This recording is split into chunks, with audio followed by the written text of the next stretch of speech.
দামি মডেলের bike R15 নিয়ে রকি ঢাকা বিশ্ববিদ্যালয়ের ক্যাম্পাসের ভিতর প্রবেশ করে। পরনে তার সাদা কালারের টি শার্ট, কালো কালারের জিন্স প্যান্ট, ডান হাতে ড্রাগনের ট্যাটু করা, চোখে স্টাইলিশ চশমা, গলায় মোটা চেইন। টি শার্টের ভিতর দিয়ে সিক্স প্যাক বডিটা ভালোই বোঝা যাচ্ছে। প্রায় অনেক ছেলে মেয়ে চেয়ে আছে রকির দিকে। কিছু ছেলের হিংসা হচ্ছে রকির প্রতি, আর কিছু মেয়ের মুখে রাগের আভা ফুটে উঠেছে, কারণ রকি তাদের বয়ফ্রেন্ডদের থেকে খুবই সুন্দর। রকি বাইকটা পার্ক করে আশেপাশে তাকায়। অনেক মেয়ে তার দিকে ঘোর লাগা দৃষ্টিতে তাকিয়ে আছে। রকি মুচকি হেসে মাথাটা উঁচু করে ক্লাসের উদ্দেশ্যে রওনা দেয়। কথাটা বলে থামে নাহিদ, ভার্সিটির সভাপতির ছেলে নাহিদ। বড় ছোট সবার জন্য নাহিদ একটা আতঙ্ক। বড় ছোট সবাইকে ঝাড় দেয় সে। এতক্ষণ বসে বসে রকির দিকে তাকিয়েছিল সে, আর দেখছিল রকির অ্যাটিটিউড। প্রায় সব মেয়েই চেয়ে আছে রকির দিকে, যার জন্য নাহিদ রেগে যেয়ে তার বন্ধুদের কথাটা বলে। নাহিদ পকেট থেকে আরেকটা সিগারেট বের করে জ্বালায়, আর বিষাক্ত ধোঁয়াগুলো মুক্ত বাতাসে ছেড়ে দেয়। পিছন থেকে আরাফ নামের একটা ছেলে দৌড়ে এসে হাঁপাতে হাঁপাতে নাহিদের সামনে দাঁড়িয়ে বলতে থাকে, নাহিদ, নতুন ছেলেটার নাম রকি, তৃতীয় বর্ষে পড়ে, আমাদের থেকে এক ক্লাস নিচে। আরাফের কথা শুনে নাহিদ সিগারেট টানতে টানতে বলে, তাহলে তো বেশ ভালো হবে আমার, কারণ সে তো আমার জুনিয়র। নাহিদ, সামনে চেয়ে দেখ ভাই, একটা গরম মাল আসছে। শিয়ামের কথা শুনে নাহিদ ক্যাম্পাসের গেটের দিকে তাকায়। দেখে একটা মেয়ে আসতেছে। পরনে তার হলুদ একটা জামা, চোখে স্টুডেন্ট চশমা, ব্যাগটা কাঁধে ঝুলিয়ে ক্যাম্পাসে প্রবেশ করছে। নাহিদ শিয়ামকে বলে। নাহিদের অনুমতি পেয়ে শিয়াম মেয়েটাকে ডাক দেয়। মিম মধ্যবর্তী পরিবারের মেয়ে, তার বাবা সরকারি চাকরি করে। ছোট একটা ভাই আছে, সে ক্লাস 9-এ পড়ে। মিমের ছোট থেকেই স্বপ্ন ঢাকা বিশ্ববিদ্যালয়ে পড়াশোনা করবে। তাই কলেজ পাশ করে ভর্তি পরীক্ষা দিয়ে উত্তীর্ণ হয়ে প্রথম বর্ষে ভর্তি হয়। আজ তার ভার্সিটির প্রথম দিন, তাই হলুদ একটা জামা পরে ব্যাগটা কাঁধে ঝুলিয়ে ক্যাম্পাসে ঢুকে পড়ে। ক্যাম্পাসটা খুবই সুন্দর আর বড়, তাই সে ঘুরে দেখছিল। তখনই পিছন থেকে কথাটা কেউ বলে জোরে ডাক দেয়, এই যে হলদে পরি। মিম চমকে উঠে পিছনে ফিরে তাকায়। দেখে বাইকের উপর আরাম করে একটা ছেলে বসে বসে সিগারেট টানছে, আর 3টা ছেলে পাশে দাঁড়িয়ে আছে। মিম বুঝতে পারছে না কাকে ডাকছে হলদে পরি বলে, তাই সে আবার ঘুরে ঘুরে দেখতে থাকে ক্যাম্পাসটা। কিন্তু আবার কেউ কথাটা বলে ডাক দেয়। মিম আশেপাশে তাকিয়ে দেখে ক্যাম্পাসে এমন হলুদ ড্রেস সে ছাড়া আর কেউ পরেনি। তাই সে ছেলেগুলোর কাছে যেতে থাকে। মিম সবাইকে উদ্দেশ্য করে বলে, জি ভাইয়া, আমাকে এভাবে ডাকার কি কারণ? মিমের কথা শুনে নাহিদ হালকা করে ছোট একটা হাসি দেয়। সিয়াম মিমকে বলে, মামনি কি ভার্সিটিতে নতুন এসেছো? মিম বুঝতে পারছে তার সাথে এখন কি হবে, তাই সে জবাব দেয়, জি ভাইয়া, প্রথম বর্ষে ভর্তি হয়েছি। আরাফ নিজের জায়গা থেকে হালকা সরে এসে মিমের পাশে দাঁড়িয়ে বলতে থাকে, তা মামনি দেখতে তো খুব সুন্দর, রূপে তো আগুন ধরছে, তাই সেই আগুনে পড়ার একটু সুযোগ দাও আমাদের। মিম বুঝতে পারছে না কি বলছে এগুলো, তাই সে প্রশ্ন করে, ভাইয়া কি বলছেন বুঝতে পারছি না। মিমের কথা শুনে নাহিদ বাইক থেকে নেমে সিগারেটের শেষ অংশে জোরে একটা টান দিয়ে মুখের সমস্ত ধোঁয়াগুলো মিমের মুখের উপরে ছাড়ে। মিম জোরে জোরে কাশতে থাকে, যেন নিঃশ্বাস বন্ধ হয়ে যাওয়ার উপক্রম। মিমের অবস্থা দেখে সবাই জোরে জোরে হাসতে থাকে। নাহিদ মিমের একেবারে কাছাকাছি চলে আসে। দুজনের নিঃশ্বাস দুজনের মুখের উপর পড়ছে। মিমের খারাপ লাগছে, তবু নাহিদকে কিচ্ছু বলছে না। নাহিদ ডান হাত দিয়ে মিমের চুলের পিছনে চাপ দিয়ে ধরে কানের কাছে মুখটা নিয়ে বলতে থাকে, তোকে আমার পছন্দ হয়ে গেছে। তুই একটা রাত আমার বিছানাটা গরম করে দিবি? তোর এই রূপের আগুনে আমি নিজে পুড়তে চাই। নাহিদের কথাটা শেষ হওয়ার সাথে সাথে মিম সামান্য দূরে যে নাহিদের বাম গালে কষে একটা চড় মেরে চিৎকার করে বলেন, তুই কি আমাকে সেই সব মেয়েদের মতো পেয়েছিস যারা দেহ বিক্রি করে খায়? আমি কি পতিতা? এই, যদি মেয়েদের দেহর লোভ থাকে তাহলে পতিতালয়ে চলে যা। কথাটা বলে মিম থামে না, দৌড়ে ক্লাসের দিকে চলে আসে। আর নাহিদ সেখানে দাঁড়িয়ে দাঁড়িয়ে বাম গালে হাত দিয়ে রাগে ফুঁসতে থাকে। এই ছেলে, তুমি অনেকক্ষণ ধরে দেখছি বাইরের দিকে চেয়ে আসছো। নতুন এসেছো আর এখনই ক্লাসে মনোযোগ নেই? বাইরে তাকিয়ে কি দেখো? কথাটা শুনে রকি বাইরে থেকে দৃষ্টিটা সরিয়ে সামনে থাকা স্যারের দিকে তাকায়। তিনি রকিকে উদ্দেশ্য করে কথাটা বলেন। রকি এতক্ষণ বাইরে নাহিদের কর্মকাণ্ড দেখছিল আর রাগে ফুঁসছিল। রকি ক্লাসের জানালা দিয়ে ভালো করে বোঝা যায় যেখানে নাহিদরা বসে থাকে। রকি নিজের মাথাটাকে ঠান্ডা করে স্যারকে জবাব দেয়, স্যার, কিছু দেখছিলাম না, এমনি ভালো লাগছিল না, তাই বাইরের দিকে তাকিয়েছিলাম। স্যার চশমাটা ঠিক করে রকিকে বলে, নতুন জায়গা প্রথম প্রথম এমন মনে হবে, আস্তে আস্তে ঠিক হয়ে যাবে। তা তুমি কোথা থেকে এসেছো? রকি উত্তর দেয়, আমার নিজের কোনো শহর নেই, যে শহরে পা রাখি ওইটাই আমার শহর হয়ে যায়। রকির এমন উত্তর শুনে সবাই অবাক। বলে কি ছেলেটা নিজের কোনো নির্দিষ্ট শহর নেই? রকি সবার দিকে চেয়ে ছোট্ট করে একটা মুচকি হাসি দেয়। স্যার ক্লাস সম্পূর্ণ করে বাইরে চলে যায়। অনেক স্টুডেন্ট রকির সাথে বন্ধুত্ব করতে আসে, কিন্তু রকি ধনী পরিবারের কারোর সাথে বন্ধুত্ব করতে চায় না। রকির দৃষ্টি চায় সবার লাস্ট বেঞ্চে বসে থাকা একটা ছেলের দিকে, যার পরনে ময়লা ঢিলে ঢেলা সাদা কালারের শার্ট, চোখে মোটা ফ্রেমের চশমা, চুলগুলো খানিকটা বড়, মুখে দাড়িতে ভরে গেছে, শরীরের রংটাও হালকা কালো। কিন্তু কেউ ছেলেটার পাশে বসছে না, কারণ ক্লাসের সবাই ধনী পরিবারের সন্তান। ভালো ভালো জামা কাপড় পরা, কিন্তু ছেলেটা গরিব, শরীরে নেই ভালো জামা কাপড়, তাই তার পাশে কেউ বসছে না।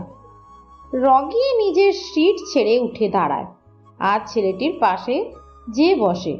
রকিকে দেখে ছেলেটা অবাক হয়ে যায়, কেননা যেখানে কোনো স্টুডেন্ট তার আশেপাশে বসে না, তার সাথে বন্ধুত্ব করে না, কিন্তু আজ হঠাৎ করে নতুন একটা ধনী পরিবারের ছেলে নিজ ইচ্ছায় তার পাশে বসেছে, এটা যেন তার বিশ্বাস হচ্ছে না। রকি ছেলেটার হালকা উজ্জ্বল মুখটা দেখে মুচকি হেসে ছেলেটাকে বলে, নাম কি তোমার? ছেলেটা মাথাটা নিচু করে জবাব দেয়, আমরা কি ফ্রেন্ড হতে পারি? আমি রকি। বলে হাতটা বাড়িয়ে দেয় আবিরের দিকে। আবির অবাক হয়ে যায়। বলে কি ছেলেটা গরিব ছোট লোক একটা ছেলের সাথে ওর মতো স্মার্ট ছেলে ফ্রেন্ড হওয়ার হাত বাড়িয়ে দিয়েছে। বুঝতে পারছে না আবির কি করবে। তবুও ভদ্রতার জন্য আবির কাঁপতে কাঁপতে হাতটা রকির সাথে মিলায়। রকি স্মিথ হাসে। রকি কখনো ধনীদের পছন্দ করে না, গরিবের প্রতি সে নিজের একটা টান অনুভব করে, তাই সে গরিবের উপর অত্যাচার সহ্য করতে পারে না। রকি আবিরকে নিয়ে ক্লাস থেকে বেরিয়ে আসে, ক্যাম্পাসের আম গাছের নিচে বসে পড়ে।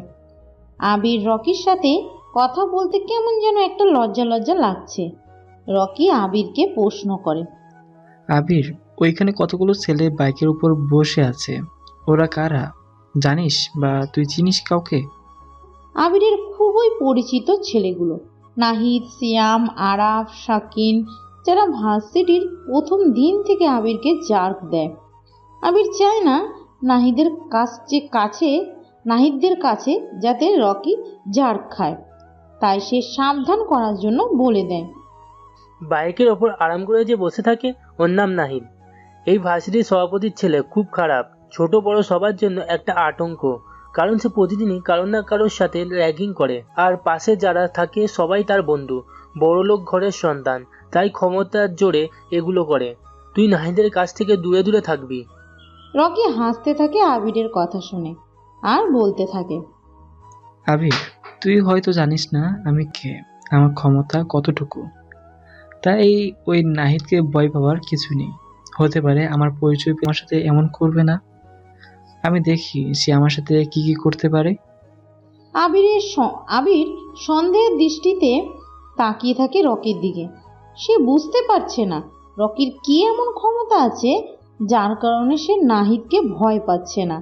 তাই সে প্রশ্ন করে ফেলে, রকি, তোর কি এমন ক্ষমতা যার জন্য তুই নাহিদকে ভয় পাচ্ছিস না? রকির কাছে আবিরের করা প্রশ্নটা ভালো লাগে, কিন্তু রকি এখনই তার পরিচয় কাউকে দিতে চায় না। তাই আবিরকে বলে, আবির, তুই কি কে মিস্টার কিংকে চিনিস? আবির মাথা নাড়ায়, যার মানে সে কে চিনে। জানিসই তো তার কি ক্ষমতা জানিসই তো তার কি ক্ষমতা আছে। আমার একটা বড় ভাই আছে যে কে সাথে কাজ করে। এখন যদি নাহিদ আমার সাথে খারাপ কিছু করে, তাহলে বড় ভাইকে বললে সে এসে নাহিদকে যা করার তাই করবে। তবে আমি দেখতে চাই সে আমার সাথে কিছু করে কিনা।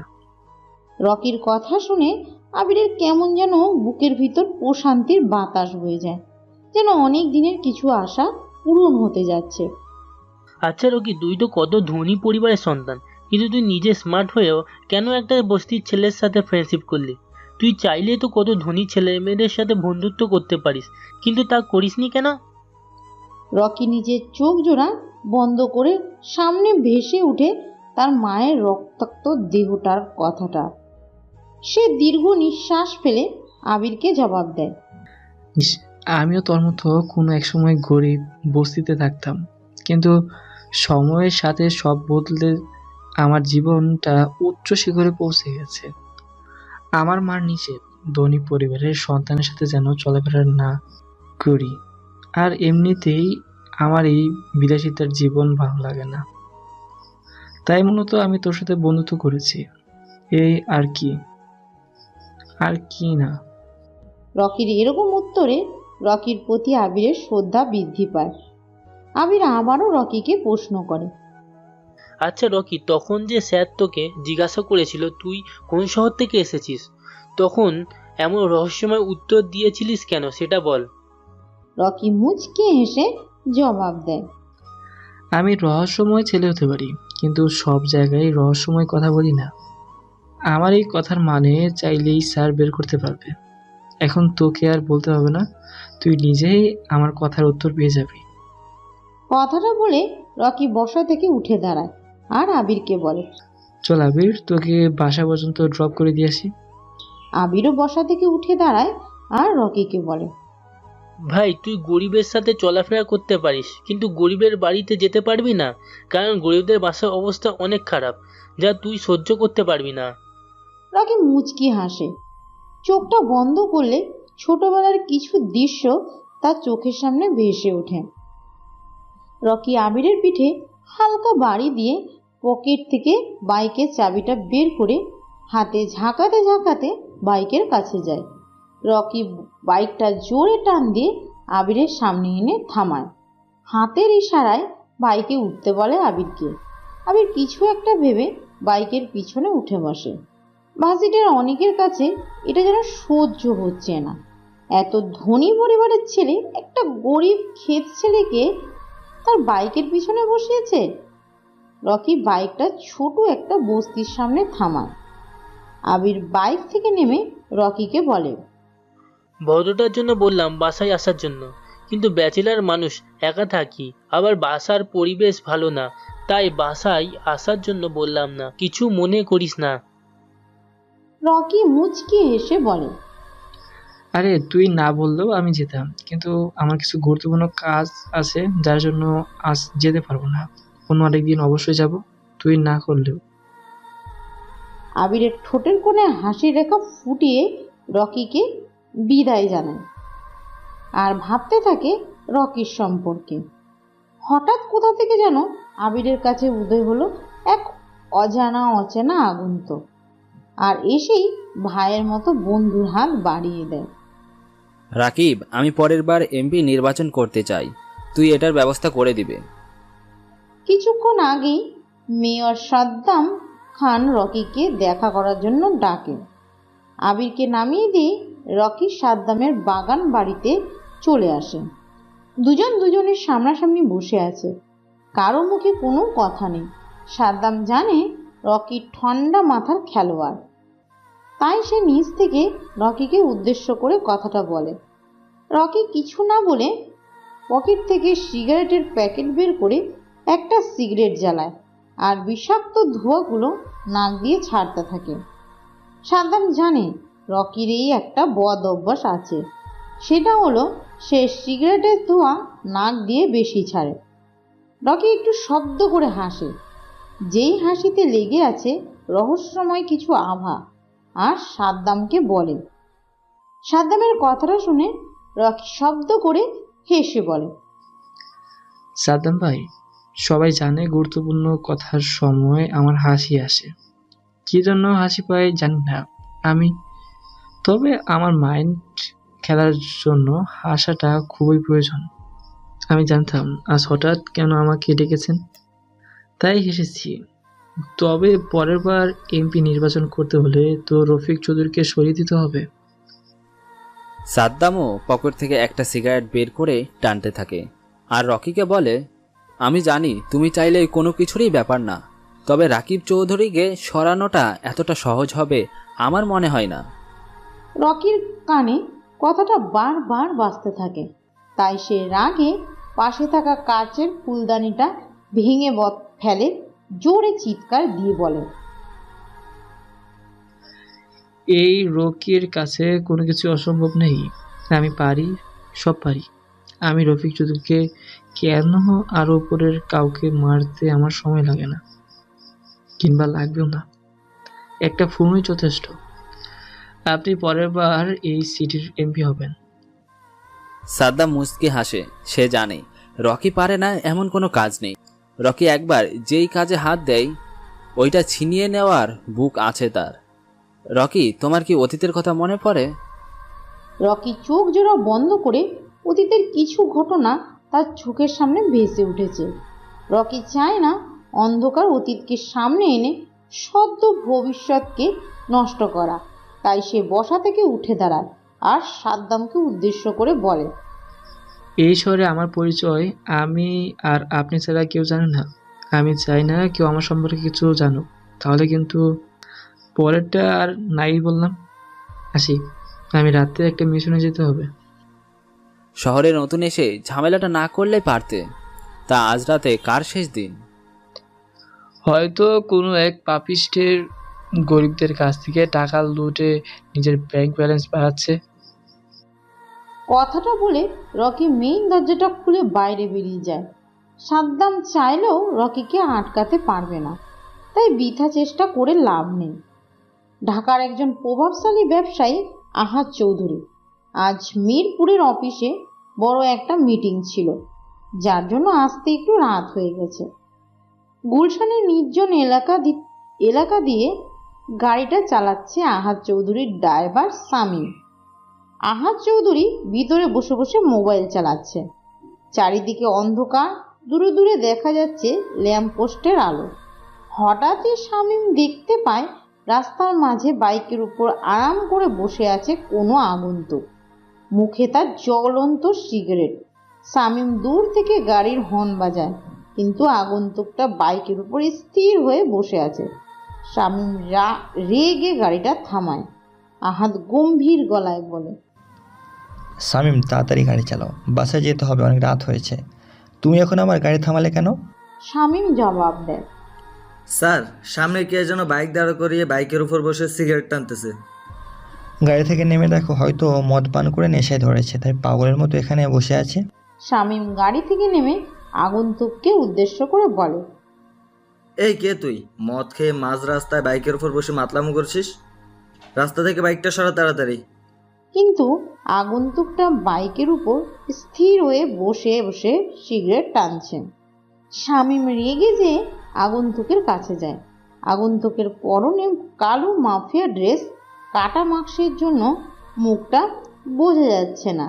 শামীম আগন্তুকের কলার ধরতে যাবে, তখনই কোথা থেকে যেন একটা স্নাইপারের বুলেট এসে শামীমের হাতে লাগে। শামীম জোরে চিৎকার দিয়ে দূরে ছিটকে পড়ে। আগন্তুকটা এটা দেখে জোরে জোরে হাসতে থাকে। হঠাৎ বাইরে থেকে জোরে চিৎকারের আওয়াজ পেয়ে আহাদ গাড়ি থেকে নেমে দেখে শামীম নিচে বসে বসে চিৎকার করে কান্না করছে। সামনে বাইকের উপর আরাম করে বসে সিগারেট টাচ্ছে একটা কালো অভয়।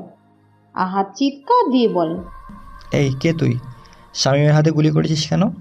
আগন্তুকটা বাইক থেকে নেমে দাঁড়িয়ে বাম হাতে থাকা অর্ধেক সিগারেটটা নিচে ফেলে পা দিয়ে পিষে দেয়।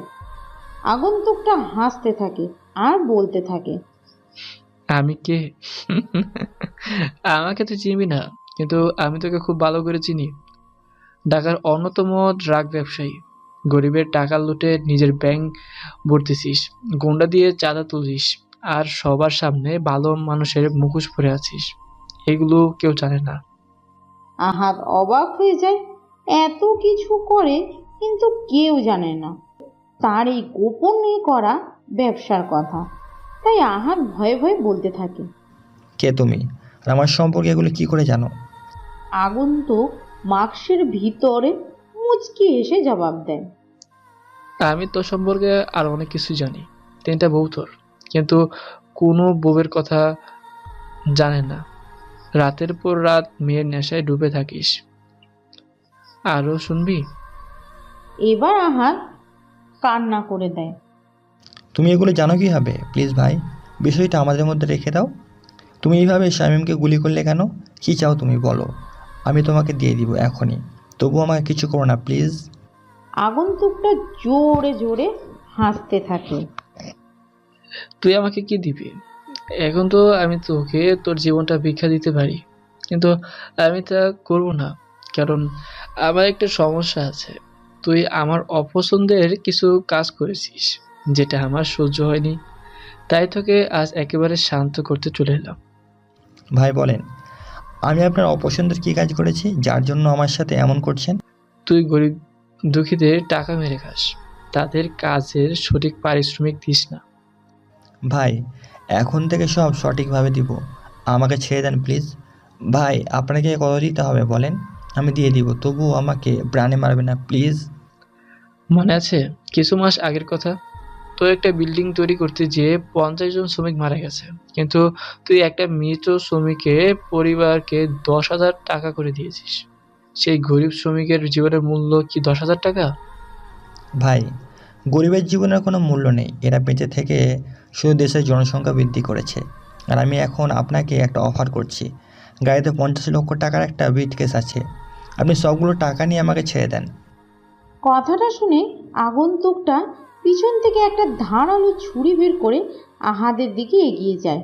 আগন্তুকের কাণ্ডে আহাদ ভয় পেয়ে পিছিয়ে যায়, কিন্তু আগন্তুকটা আহাদের ডান হাতটা ধরে কেটে ফেলে। হালকা চাঁদের আলো দূর থেকে ল্যাম্পপোস্টের আলোয় স্পষ্ট বোঝা যাচ্ছে তাজা রক্তগুলো পিচঢালা রাস্তায় ঝরে পড়ছে। কনুই আর কবজির মাঝ বরাবর থেকে কাটা হয়েছে হাতটা। কাটা অংশটুকু রাস্তায় পড়ে আছে। আহাদ ব্যথায় জোরে জোরে চিৎকার করে কান্না করছে। আগন্তুকটা জোরে জোরে হাসতে হাসতে বলে, আমি মাটি দিয়ে তৈরি না, আমি পাথর দিয়ে তৈরি। হতে পারে মাটির তৈরি কিছু মানুষ আজ কাগজের তৈরি টাকার কাছে বিক্রি হয়ে যাচ্ছে, কিন্তু আমি তেমন না। একটা গরিবের জীবনের মূল্য তোর কাছে 10,000 টাকা, কিন্তু তোর জীবনটার দাম অনেক বেশি, 50 লক্ষ টাকা। গরিব মানুষ পৃথিবীতে থাকা মানে পৃথিবীর জনসংখ্যা বৃদ্ধি পাওয়া। আরে, ওদের মতো গরিব বেঁচে না থাকলে তোর মতো ধনীদের নিজের কাজ নিজে করে খেতে হতো। আমি যেই ডিসিশন একবার নিয়ে নেই, সেটা ভাঙার ক্ষমতা কারো নেই। আহাদের ভয় আর ব্যথায় গলা শুকিয়ে গেছে। এখন যদি পানি পান করতে পারত তাহলে একটু শান্তি পেত। আহাদ এখন নিজের মৃত্যু যেন নিজের সামনে দেখতে পাচ্ছে। সে কাঁপা কাঁপা গলায় বলতে থাকে, ভাই ভাই, আমাকে আমাকে আর একটা সুযোগ দেন। আমাকে আর একটা সুযোগ দেন। আমি আর কখনো এমন করব না। আমাকে আমার জীবনটা ভিক্ষে দেন প্লিজ। সুযোগ? এই রকি কাউকে দ্বিতীয়বার চান্স দেয় না। তোর সময় চলে এসেছে। বলেই ধারালো ছুরিটা দিয়ে লম্বা করে বুকের পাশে একটা আঁচড় দেয়। আহাদের মুখ দিয়ে রক্ত বের হয়ে রাস্তায় পড়তে থাকে। আগন্তুক ছুরিটা দিয়ে আবারও আহাদের পেটে মাঝ বরাবর ঢুকিয়ে দেয়। আহাদ নিচে পড়ে যায়, চোখ জোড়া খোলা অবস্থায় পৃথিবীর মায়া ছেড়ে চলে যায়। আগন্তুকটা আহাদের মৃতদেহের পাশে একটা কঙ্কালের স্ট্যাচু এঁকে বাইকটা নিয়ে গভীর অন্ধকারের রজনীতে মিলিয়ে যায়। ব্রেকিং নিউজ, কাল রাতে কে বা কারা যেন গুলশানের 14 নম্বর রোডে ঢাকার টপ বিজনেসম্যান আহাদ চৌধুরীকে মারাত্মকভাবে খুন করে পালিয়ে যায়। আহাদ চৌধুরীর লাশের পাশে ওনার গাড়ির ড্রাইভার শামীমকে আহত অবস্থায় পাওয়া যায়। শামীমকে ঘটনাস্থলে থেকে হাসপাতালে ভর্তি করা হয়। শামীমের জ্ঞান ফিরলে জিজ্ঞাসাবাদ করা হবে। আহাদ চৌধুরীর লাশটা ময়নাতদন্তের জন্য পাঠানো হয়েছে। এখনও কোনো ক্লু পাওয়া যায়নি। খুব সম্পর্কে আজ এই পর্যন্তই। এতক্ষণ আমাদের সাথে থাকার জন্য অনেক অনেক অনেক ধন্যবাদ। শহরের সব জায়গায় খবরটা ছড়িয়ে পড়েছে। আবির ভার্সিটিতে আসার সময় একটা দোকানে দাঁড়িয়ে চা খাচ্ছিল আর টিভিতে সংবাদটা দেখছিল। সংবাদ দেখে তার শরীরের রোম দাঁড়িয়ে যায়। আবার আহাদের লাশের পাশে কঙ্কালের ট্যাটু, পাশে বড় করে এমকে লেখা। তার মানে খুনটা মিস্টার কিং করেছে। ভাবতেই আবিরের ঘাম বেরিয়ে যাচ্ছে। সে এত কিছু না ভেবে ভার্সিটির দিকে রওনা দেয়। রকি আজও তার R15টা নিয়ে ভার্সিটিতে প্রবেশ করে। বাইকটা পার্ক করে ক্লাসরুমের দিকে আসবে, তখনই কোথা থেকে একটা মেয়ে এসে রকিকে জড়িয়ে ধরে। রকি অবাক হয়ে যায়। হঠাৎ করে অচেনা একটা মেয়ে এমন কাজ করবে ভাবতেই পারছে না। এই, কে আপনি? আর আমাকে এইভাবে জড়িয়ে ধরার মানে কি? আমি নীলা, তোমার সাথে পড়ি। কাল তোমাকে দেখে তোমার উপর ক্রাশ খেয়েছি। জীবনে প্রথম কোনো ছেলেকে দেখে আমার এত পছন্দ হয়েছে। আমি তোমাকে ভালোবাসি। হোয়াট? কি বলছেন আপনি? আপনার মাথা ঠিক আছে? কালকের দেখায় আজই ভালোবেসে ফেলেছেন আমাকে? এগুলোকে ভালোবাসা বলা হয় না, আবেগ। সব কিছুদিন পর সব ঠিক হয়ে যাবে। রকি, সত্যি আমি তোমাকে ভালোবেসে ফেলেছি। এটা আবেগ না, এটা আমার ভেতর থেকে আসা অনুভূতি। বিশ্বাস করো আমাকে, প্লিজ অ্যাকসেপ্ট করে নাও আমাকে। দেখুন নীলা, আপনাকে আমি আজ প্রথম দেখেছি, আর আজই ভালোবাসি বলে দেব এটা সম্ভব না। ভালোবাসার প্রধান অস্ত্র হলো মন। দুইটা মন মিল থাকলে ভালোবাসা হয়। কিন্তু আমি এখনো আপনার প্রতি কিছু ফিল করতে পারছি না, তাই এটাকে বোকামি ছাড়া আর কিছুই বলবো না আমি। আচ্ছা, সময় নাও, কিন্তু বেশি সময় আমি দিতে পারবো না। আর আরেকটা কথা, তুমি এখন আমার জিনিস। কোনো মেয়ের দিকে চোখ তুলে তাকাবে না। বুঝতে পেরেছো আমার কথা? রকি বিরক্ত বোধ করছে নীলার সাথে কথা বলতে। এটা বেশি কথা বলে, যা রকির একটু ভালো লাগে না। তাই মাথাটা নাড়িয়ে ক্লাসের দিকে চলে আসে। ক্লাসে এসে চোখ যায় পিছনের সিটে আবিরের সাথে কিছু ছেলে মজা করছে, আর আবির মাথাটা নিচু করে সব সহ্য করছে। রকির যেন এটা সহ্য হয় না, তাই রেগে সেখানে যেয়ে বলতে থাকে, এখানে কি হচ্ছে? সবাই আবিরের সাথে এমন করছো কেন? পেছন থেকে রকির গলার আওয়াজ পেয়ে সবাই পিছনে ফিরে তাকায়। দেখে রকি রাগী মুঠে দাঁড়িয়ে আছে। ছেলেগুলোর মধ্যে থেকে ইয়াছিন নামে ছেলেটা হাসতে হাসতে বলে, সবাই দেখ, আবিরের বড়লোক বন্ধু চলে এসেছে। শালা যে কি করেছে কে জানে, যার জন্য রকির মতো ধনী একটা ছেলে খ্যাত ছেলেটার সাথে বন্ধু করেছে। এই ছেলে, মুখ সামলে কথা বলো। আবির প্রথমে এসে আমার সাথে বন্ধুত্ব করেনি, বরং আমি আগে যে বন্ধুত্বে হাত বাড়িয়ে দিয়েছি। তোমাদের যা বলার আমাকে বলো। আবিরকে এগুলো বলছো কেন? রকির কথা শুনে সবাই অবাক। রকি ছেলেটা বলে, ছেলেগুলো সেখানে আর দাঁড়ায় না, চলে আসে নিজের সিটে। রকি যে আবিরের পাশে বসে।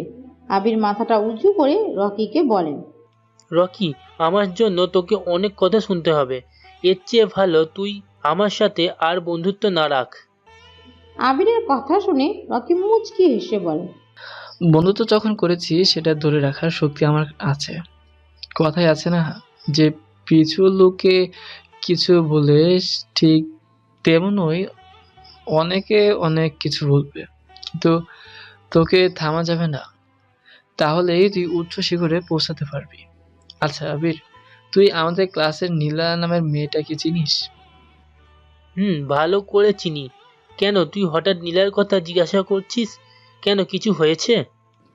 না, তেমন কিছু হয়নি। ক্লাসে আসার আগে আমাকে প্রপোজ করছে, কিন্তু আমি সময় নিয়েছি। বলতে পারিস বিরক্ত লাগে মেয়েটাকে। এখন নীলার সম্পর্কে তুই যা জানিস আমাকে বল। নাহিদের ছোট বোন নীলা খুবই রাগী একটা মেয়ে। আমাকে একদম সহ্য করতে পারে না। গরিবদের দু চোখে দেখতে পারে না। বড় লোকের মেয়ে একটু বেশি ভাব থাকে। ভালো না মেয়েটা আমার কাছে মনে হয়। এবার তুই ভেবে দেখ, সম্পর্ক করবি না কি করবি না। আমার কাছেও মেয়েটা ভালো মনে হয়নি, আবার সামনে আসলে না করে দিব। আর আমি ভালো মেয়ে না পেলে এসবে জড়াবো না। আবির কিছু বলতে যাবে, তার আগে স্যার ক্লাসে প্রবেশ করে। সবাই স্যারকে সম্মান জানায়। ক্লাস করাতে করাতে একসময় স্যার রকিকে প্রশ্ন করে। এই নতুন ছেলে রকি, তুমি দাঁড়াও। রকি বসা থেকে উঠে দাঁড়ায় আর বলে, জি স্যার। আচ্ছা রকি, তুমি তো নতুন, তাহলে তোমাকে সহজ একটা প্রশ্ন জিজ্ঞেস করি। অনেকেই বলে ধনীরা নাকি গরিবের হক মেরে খায়। এই সম্পর্কে তোমার কি মতামত? তুমি নিজ থেকে ব্যাখ্যা করো। রকি স্যারের প্রশ্ন শুনে মুচকি হাসে, কারণ প্রশ্নের উত্তরটা তার জানা আছে, তাই সে বলতে থাকে।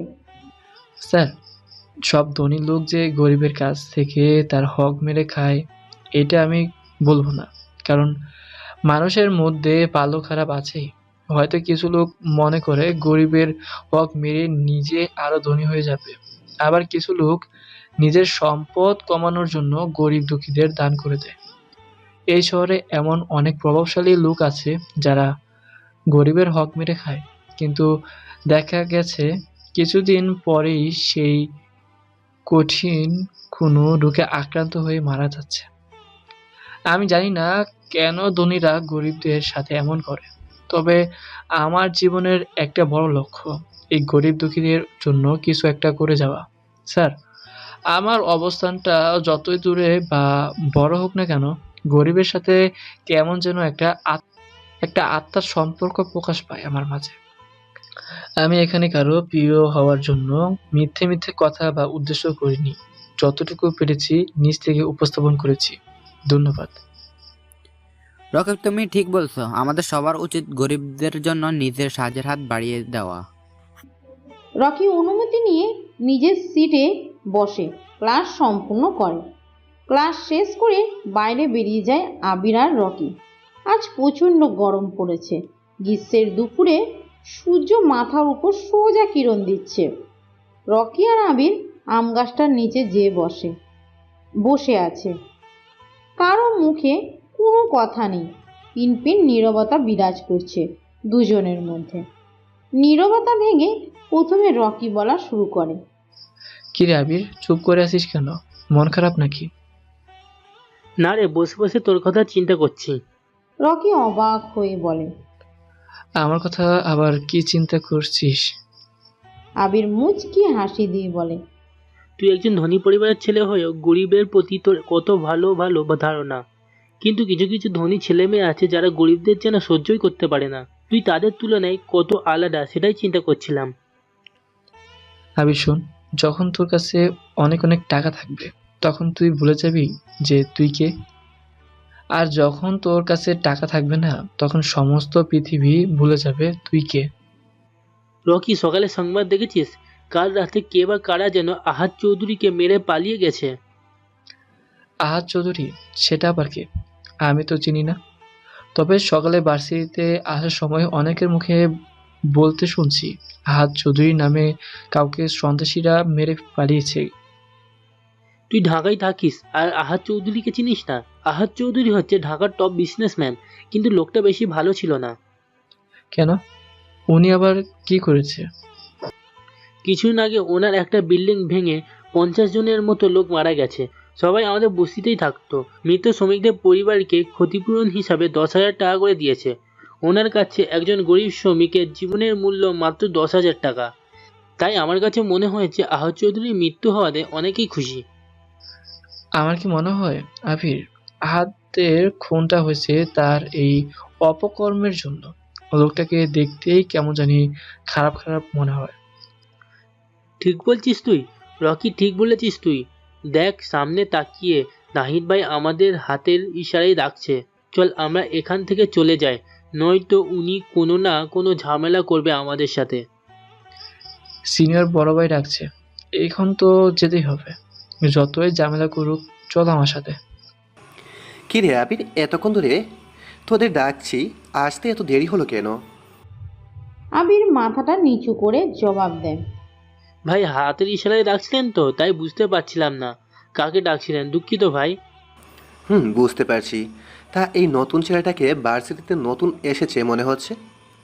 জি ভাই, নতুন ভর্তি হয়েছে আমাদের সাথেই। এই তোর নাম কি? রকিকে উদ্দেশ্য করে কথাটা বলে। ভাই ওর নাম রকি। আমি তোকে জিজ্ঞেস করছি। আবির মাথাটা নিচু করে, জি না ভাই। এই রকি, তুই কি আমাকে চিনিস? আমি কে? না ভাইয়া, আমি আপনাকে চিনি না। আর আমি তো কালকে মাত্র ভর্তি হয়েছি, কারোর সাথে তেমন পরিচয় হয়নি। তা এবার আপনার পরিচয়টা দিয়ে দেন। আমি নিজের পরিচয় নিজে দিতে পছন্দ করি না। কিছুদিন ভার্সিটিতে ঘোরাঘুরি কর, এমনিতেই আমার পরিচয় পেয়ে যাবি। ভাইয়া, যদি কোনো গুরুত্বপূর্ণ কিছুর জন্য ডেকে থাকেন তাহলে বলেন, নয়তো আমরা চলে যাই। রকির কথা শুনে নাহিদ পকেট থেকে একটা সিগারেট বের করে জ্বালায় আর মুখের বিষাক্ত ধোঁয়াগুলো রকির মুখের উপর ছেড়ে দিয়ে বলতে থাকে, বড় ভাই যখন ডাক দিয়েছিস তাহলে সেটা গুরুত্বপূর্ণ কথাই হতে পারে। তোকে আমি কাল থেকে দেখছি তুই ভার্সিটিতে এসে অনেক ভাব নিয়ে ঘোরাঘুরি করছিস। কালই বললাম, কিন্তু প্রথম দিন তাই কিছু বলিনি। আজ আবারও তুই একই ভুল করলি। কোনো কেন ভার্সিটিতে এত ভাব ধরে আসতে হবে কেন? কাল থেকে যেন আমি এমন আর না দেখি। আজ সাবধান করে দিলাম, মনে থাকে যেন কথাটা। তোরা এখন যেতে পারিস। রকি বুকের উপর ঝুলিয়ে রাখা চশমাটা ফু দিয়ে চোখে লাগিয়ে ভাব নিয়ে বলতে থাকে, ক্যাম্পাসটা কারো বাবানটা, যার যেমন ইচ্ছা সে সেইভাবে চলবে। আর আমি কাল থেকে আরো বেশি করে ভাব নিয়ে ভার্সিটিতে আসবো। দেখি আপনি আমার কি করতে পারেন। দেখছিস নাহিদ, ছেলেটা কেমন খারাপ, তোর সাথে কেমন ব্যবহার করে গেল। এটা কিন্তু মানা যায় না, কিন্তু একটা ব্যবস্থা করতে হবে। আমি দেখছি ব্যাপারটা, তোদের চিন্তা করতে হবে না। ওর সব ভাব নেওয়া আমি বের করব। আবির আর রকি এসে আবার আম গাছটার নিচে বসে পড়ে। আবিরের চোখে ভয় বিরাজ করছে, কারণ নাহিদের সাথে কেউ খারাপ ব্যবহার করলে তার ফল ভালো হয় না। এখন যদি রকির এমন কিছু করে, এটা ভেবেই আবিরের বুক কেঁপে উঠছে। রকি, তুই নাহিদের সাথে এমন না করলেও পারতিস। এর পরিণাম কিন্তু ভয়ঙ্কর হতে পারে, মনে রাখিস আমার কথাটা। রকি মুচকি হেসে, আবির, তোকে আগেই বলছি নাহিদ আমার কাছে কোনো ব্যাপার না, হাতের ময়লা। আর তুই এটা বলছে সামনে দিয়ে আসছে মেয়েটাকে। আবির সামনের দিকে চেয়ে দেখে নীল রঙের জামা পরে একটা মেয়ে এদিকে আসছে, কিন্তু আবির মেয়েটাকে চিনতে পারছে না। আজ ভার্সিটিতে প্রথম দেখেছে, তাই রকিকে বলে, রকি, মেয়েটা মনে হয় ক্যাম্পাসে নতুন, আগে তো কখনো দেখিনি। মেয়েটার চেহারা একটা মায়া কাজ করে, কেমন যেন ইনোসেন্ট ইনোসেন্ট ভাব রয়েছে তার মধ্যে। কি ব্যাপার রকি, মেয়েটাকে দেখে প্রেমে পড়ে গেলি নাকি? আরে দূর, আমি কি বলছি মেয়েটাকে ভালোবাসি? প্রথম দেখাতে কি ভালোবাসা হয়ে যায়? তবে মেয়েটা দেখতে খারাপ না, আমার পছন্দ হয়েছে। এর সম্পর্কে আমার জানতেই হবে। আরে সমস্যা নেই, এই ভার্সিটিতে যখন পড়ে মেয়েটার সম্পর্কে তো সব জানাই যাবে। আবির, আবির আর ক্লাস করবো না, চল কোথাও থেকে ঘুরে আসি। আর ক্লাস ফাঁকিতে এখন ঘুরতে যাওয়া যাবে না। আবির আমার সাথে চল, ক্যাম্পাসে আর ভালো লাগছে না। বলে রকি তার বাইকটা নিয়ে আবিরের সামনে দাঁড়ায়। উঠ, কাছে একটা জায়গায় যাব। রকি, ক্লাস ফাঁকি দিয়ে যাওয়া ঠিক হবে না। আবির উঠ বলছি, আমার কিন্তু রাগ হচ্ছে। রকি জোরাজোরিতে আবির বাইকের পিছনে উঠে বসে। রকি বাইকটা চালিয়ে শহর থেকে একটু দূরে একটা লেকের পাড়ে দাঁড় করায়। বাইক থেকে নেমে আবির অবাক হয়ে যায় এমন একটা মনোরম পরিবেশ দেখে। সামনে একটা বড় ঝিল, আশেপাশে গাছপালা, হিমেল হাওয়া বয়ে যাচ্ছে চারিপাশে। এখানে এসে মনটা ভালো হয়ে গেছে, তাই রকিকে উদ্দেশ্য করে, রকি, জায়গাটা খুব সুন্দর, কিন্তু এমন জায়গা খুঁজে পেলি কিভাবে? আগে আসছিস মনে হয়। রকি মুচকে এসে জবাব দেয়, আরে না, আমি আগে কখনো এখানে আসিনি। এই জায়গার নাম অনেক শুনেছি, তাই আসলাম তোকে নিয়ে। আবির আর রকি কিছুক্ষণ পর সেখান থেকে চলে আসে। আবিরকে নামিয়ে দিয়ে চলে আসবে, তখনই রকির মোবাইলে একটা কল আসে। রকি বাইকটা থামিয়ে পিছনের পকেট থেকে মোবাইলটা বের করে হাতে নিয়ে দেখে স্ক্রিনের উপর সোহেল নামটা ভেসে উঠেছে। রকি ফোনটা রিসিভ করে বলতে, সুহেল, ওইদিকের কি অবস্থা? বস, শালাকে ধরে এনেছে, এখন কি করব? আমার আস্তানায় নিয়ে বেঁধে রাখ, আমি আমার সময় মতো চলে আসবো। আজকে ঢাকার সবচেয়ে ধনী এবং ক্ষমতাশালী রাজনৈতিক নেতা আরিয়ান আহমেদকে ধরে আনার জন্য রকি কিছু ছেলে পাঠিয়েছে। আরিয়ান আহমেদকে ধরে আনার পর সোহেল নামের একটা ছেলে রকিকে ফোন দিয়ে জানায়। রকি মুচকে হেসে বাইকটা স্টার্ট দেয়। সময় রাত 11:45। রকি বিএমডাব্লিউটা নিয়ে তার পুরনো আস্তানার সামনে দাঁড়িয়ে আছে। বাইরে হালকা বৃষ্টি পড়ছে।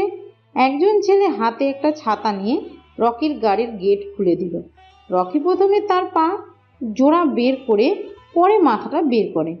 পরনে তার কালো ড্রেস, কালো হাত মোজা, উপরের অংশ কাটা, লম্বা ফুটওয়ালা টুপি, কাটা মাস্ক দিয়ে মুখটা ঢাকা।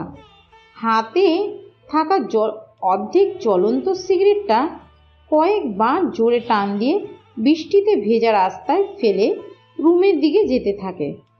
ছেলেটা ছাতাটা বন্ধ করে রুমের শাটারটা খুলে রকি ভিতরে প্রবেশ করে।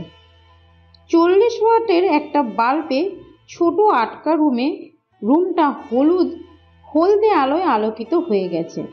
সামনে চেয়ারের সাথে বাঁধা আরিয়ান আহমেদ। তার চোখে মুখের অবস্থা বেশি ভালো না, চুলগুলো কপালে ছড়িয়ে ছিটিয়ে আছে। ডান গালে মনে হয় কেউ জোরে চড় দিয়েছে, যার কারণে ঠোঁটের কোণায় রক্ত জমাট বেঁধে কালো হয়ে গেছে। আরিয়ানকে শক্তিশালী ড্রাগস পুশ করার জন্য তার এখনো জ্ঞান ফিরেনি, তাই রকির হাতের ইশারায় পিছনে দাঁড়িয়ে থাকা আরিফ নামের ছেলেটাকে আরিয়ানের মুখে পানি মারার জন্য ইশারা দেয়। আরিফ আরিয়ানের মুখের উপর পানি দেয়, যার ফলে সে কিছুক্ষণ পর চোখ মেলে তাকায় আর নিজেকে চেয়ারের সাথে বাঁধা অবস্থা আবিষ্কার করে। আরিয়ান এটা দেখে উত্তেজিত কণ্ঠে বলে, ভাই, কে আপনারা? আমাকে এখানে ধরে এনে বেঁধে রাখার মানে কি? আমার সম্পর্কে কোনো ধারণা আছে আপনাদের? দেখেন, ভালোই ভালোই বলছি, আমাকে ছেড়ে দেন, নয়তো আপনাদের সবগুলোর এমন অবস্থা হবে যে ভাবতেও পারবেন না। রকি মুচকে হেসে বলতে থাকে, আমি কে সেটা তোর জানা লাগবে না, তুই কে সেটা সবাই ভালো করে জানে। কিন্তু কি বলতো, আমার জগতে সবাই আমাকে ভয় পায় আর আমার কথা শুনে এবং মানে। তোর ক্ষমতা সম্পর্কে সবার ধারণা আছে, কিন্তু এখানে তোর কোনো ক্ষমতাই কাজে লাগবে না। এটা আমার রাস্তা না, এখানে আর কারো কথা শুনবে না। সবাই তোকে ভয় পাবার কিছুই নেই। আমাকে এখানে ধরে আনার কারণ কি? আমার ভুল বা দোষ কি?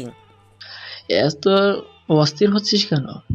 আমি বলবো, তুই শুনবি। তোর কি দোষ বা ভুল? তুই তো ঢাকার টপ ধনীদের মধ্যে একজন, আবার রাজনীতিও করিস, কিন্তু এত টাকার পাহাড় বানালি কিভাবে? আমার একটা ছোট্ট বিজনেস আছে, সেটা থেকে আর থেকে পার্টনারশিপ পাই, এগুলো দিয়েই তৈরি করেছি। রকি জোরে জোরে হাসতে হাসতে বলে, তুই যে মিথ্যা কথা বলছিস সেটা তোর চেহারার হাবভাব দেখেই বোঝা যাচ্ছে। আমি সত্যি বলছি, বিশ্বাস করুন। আমাকে এগুলো ছাড়া আর কোনো ইনকাম করার সোর্স নেই আমার। কথাটা শুনে রকি রেগে যায়। পাশে থাকা শক্ত স্টিকটা দিয়ে আরিয়ানের বাম হাঁটুতে জোরে একটা বাড়ি মেরে বলে, আমি তোর সম্পর্কে সব কিছু জানি, তাই তোর সম্পর্কে অপকর্মের কথা তুই নিজের মুখে স্বীকার করবি। এই জন্য তোকে প্রশ্নটা করেছি। আমি মিথ্যাবাদীকে একদম পছন্দ করি না, আর যারা বেশি কথা বলে তাদেরকেও পছন্দ করি না। তুই ঢাকার নামকরা একজন রাজনৈতিক নেতা, তুই মানুষের সেবা করবি, কোনটা করলে তাদের জন্য ভালো হবে সেটা করবি, কিন্তু তুই কি করিস? স্মাগলিং করিস, গরিবের হক মেরে খাস। মনে আছে ধানমন্ডিতে একটা ছোটখাটো বস্তিতে ছিল গরিব দুঃখীদের বাসস্থান, কিন্তু তুই কি করলি? সরকারি একটা বড় প্রজেক্টের জন্য সব গরিব দুঃখীদের সেখান থেকে বের করে দিলি। এই কাজটা করার পর থেকেই আমার চোখে পড়ে গেছিলি তুই। তোকে ছোট একটা চান্স দিয়েছিলাম, কিন্তু তুই দ্বিতীয়বার একই ভুল করলি। এখন বল, এগুলোর জন্য তোকে কি শাস্তি দেওয়া যায়? ভাই আমাকে ছেড়ে দেন, আমার দ্বারা এমন ভুল দ্বিতীয়বার আর হবে না। আরিয়ানের এমন কথা শুনে রকি উচ্চ স্বরে হাসতে হাসতে বলে, তোকে কি ধরে এনেছি ছেড়ে দেওয়ার জন্য? দ্বিতীয়বার যাতে আর এই ভুল না করতে পারিস সেই ব্যবস্থা করার জন্য ধরে এনেছি তোকে। আরিয়ানের কাছে রকির কথা মোটেও ভালো লাগছে না। সে বুঝে ফেলেছে তার সময় শেষ আজকে। সামনে ভয়ঙ্কর রকিকে দেখে বোঝা যাচ্ছে আরিয়ানের মৃত্যু যেন এখন মাথার উপর। আর কিছুক্ষণ তারপরেই তার চিরদিনের জন্য নিথর হয়ে যাওয়া। আরিয়ান ভয়কাতর চেহারা নিয়ে করুণ কণ্ঠে বলে, ভাই আমাকে ছেড়ে দেন, আমি ওই বস্তিটাও আবার ওদের দিয়ে দিব। প্লিজ বিশ্বাস করেন আমাকে। আরিয়ান, তোকে একটা গল্প শোনাই। শহরে গরিব একটা ছেলে ছিল যার বাবা মা কেউ নেই পৃথিবীতে। সে এতিম। ছেলেটা তার পেটের ক্ষুধা মেটানোর জন্য ছোট একটা চা স্টলে হোটেলে কাজ করত। তার কাজ ছিল টেবিল পরিষ্কার করা আর প্রতিটা টেবিলে যে খাবার সার্ভ করা।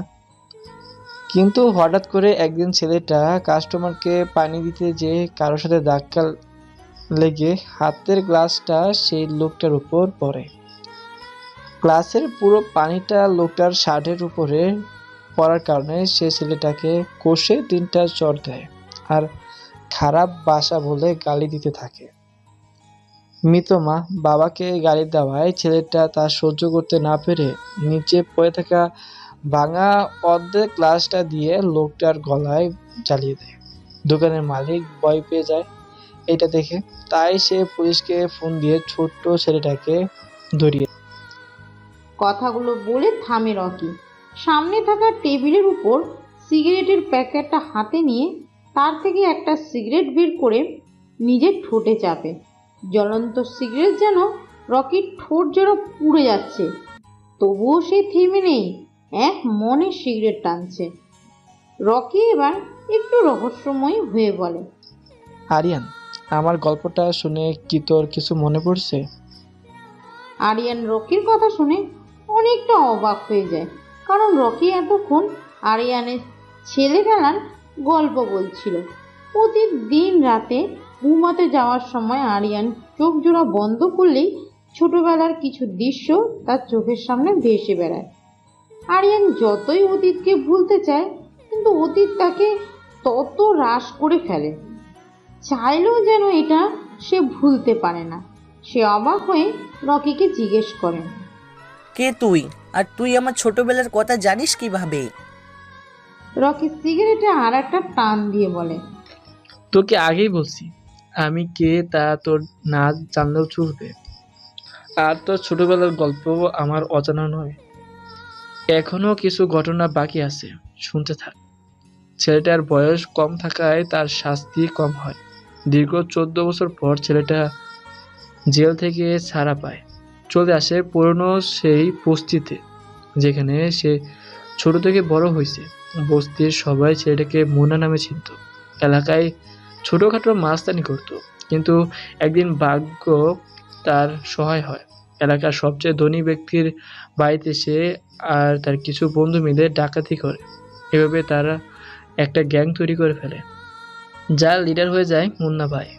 কিছু বড় বড় রাজনৈতিক নেতার সাথে ঘোরাঘুরি করে রাজনীতিতে ঢুকে যায়। আস্তে আস্তে রাজনীতি করতে করতে ভালো পজিশনে পৌঁছে যায়। জনগণ তাকে আরিয়ান আহমেদ নামে চিনতে থাকে। আর এখন সে একজন ধনী এবং শক্তিশালী রাজনৈতিক নেতা আরিয়ান আহমেদ। তুই আমার সম্পর্কে এত কিছু জানলি কিভাবে? আমি জানি তুই সাধারণ কেউ না, কিন্তু তুই আমার সাথে এমন করে কি পাবি? তোর যত টাকা লাগে আমি দিব, তবুও আমাকে এখান থেকে মুক্তি দে। থাক না কিছু কথা অজানা। মানুষ জাতিটাই এমন, সারা জীবন সফল জীবন যাপন করে, মৃত্যুর সময় আফসোস করে মরে যায়। তোর ভুল একটাই, তুই গরিব দুঃখীদের প্রতি অবিচার আর অত্যাচার করিস।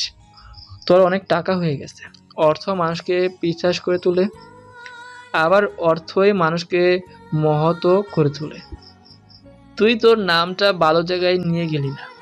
এখন তোর জীবন বাঁচাতে তোর টাকার ক্ষমতা কোনোটাই কাজে আসবে না। দয়া করে আমাকে ছেড়ে দাও। আমি এখন থেকে গরিব দুঃখীদের প্রতি অবিচার আর অত্যাচার করব না।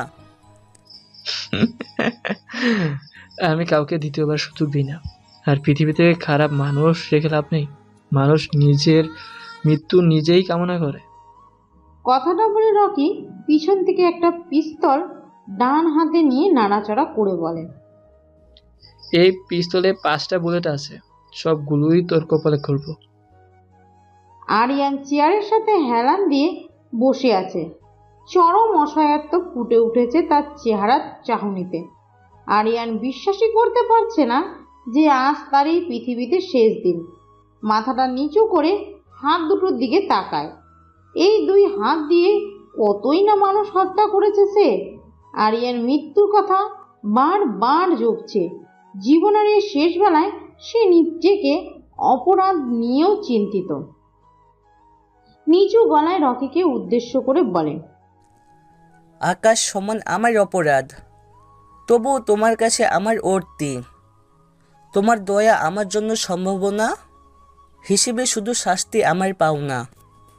আরিয়ানের এমন আবেগীয় কথায় রকির মন একটুও নরম হয় না। পিস্তলটা সোজা কপাল বরাবর তাক করে। আরিয়ান কিছু বলতে পারে না। এর আগেই রকি পিস্তলের ট্রিগারে চাপ দেয়। 100 ডিগ্রি সেলসিয়াস তাপমাত্রার গরম বুলেট আরিয়ানের কপালটা ভেদ করে চলে যায়। কপাল থেকে তাজা রক্ত বের হচ্ছে। আরিয়ানের প্রবল ভয় আর অস্থিরতা গ্রাস করেছে। মৃত্যুকে এত কাছ থেকে দেখে আরিয়ানের এমন অবস্থা দেখে রকি হি হি করে হেসে বলে, মরণের কষ্ট কেমন লাগে আরিয়ান? দেখ কতটা নিষ্পাপ মানুষ খুন করেছি তুই। আরিয়ানের শ্বাস ভারী হয়ে আসছে। মুখটা হাঁ করে কি যেন বলতে চাচ্ছে সে।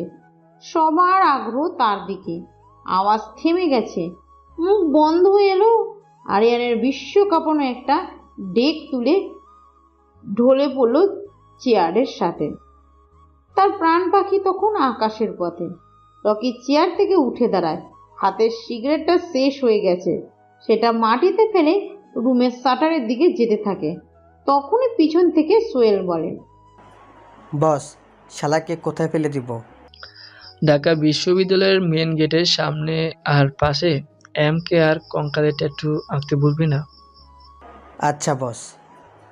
রকি সেখানে আর দাঁড়ায় না, বাইরে চলে আসে। বৃষ্টিটা এখন কমে গেছে, তাই সে নিজে হেঁটে গাড়িতে যেয়ে উঠে রাতের আধারে মিলিয়ে যায়। আজ সকালে ঢাকা বিশ্ববিদ্যালয়ের মেন গেটের সামনে থেকে ঢাকার সবচেয়ে ধনী এবং ক্ষমতাশালী রাজনৈতিক নেতা আরিয়ান আহমেদের মৃতদেহ পাওয়া গেছে। 2 দিনে 2টা ক্ষমতাশালী ব্যক্তির মৃতদেহ পাওয়া গেছে। এটা নিয়ে শহরে বিশৃঙ্খলা সৃষ্টি হচ্ছে। পুলিশের ধারণা বাংলাদেশের mafia king MK mister king এই খুনটা করেছে। এই খুন দুটা করেছে মিস্টার কিং। পুলিশ এখনও তদন্ত করে কোনো ক্লু বের করতে পারছে না। এতক্ষণ আমাদের সাথে থাকার জন্য অনেক অনেক ধন্যবাদ। আবির আর রকি ছোট্ট একটা চা স্টলে বসে চা খাচ্ছিল। তখনই টেলিভিশনে সাংবাদিক কথাটা বলেছে। এই কথাটা শুনে আবির রকিকে উদ্দেশ্য করে বলে, দেশে কি যে হচ্ছে বুঝতে পারছি না, একের পর এক খুন হয়ে যাচ্ছে, পুলিশ কি করে কে জানে। আবিরের কথা শুনে রকি মুচকি হেসে বলে, টেলিভিশনে দেখলি কি বললো? খুনগুলো কে করেছে? কে করেছে। তার সম্পর্কে মনে হয় তোর কোনো ধারণা নেই। সারা বাংলাদেশের সবচেয়ে ভয়ঙ্কর মাফিয়া কিং।